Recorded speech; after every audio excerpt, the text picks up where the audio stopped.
সুপ্রিয় ভাই ও বন্ধুরা, সবার প্রতি রইল সালাম ও শুভেচ্ছা। আসসালামু আলাইকুম। সবুজ শ্যামল মাঠ দিয়ে চলে যাচ্ছি আদিবাসীদের গ্রামে, যে গ্রামটি আদিবাসীরা অধিকাংশই বসবাস করেন।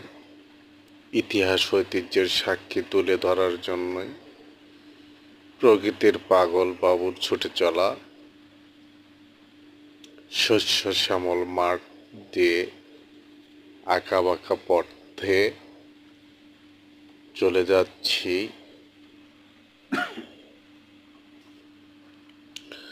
সুন্দর দৃশ্য, দৃষ্টিনন্দন জায়গা, নয়ন অভিরাম জায়গা দিয়ে দর্শনার্থীদের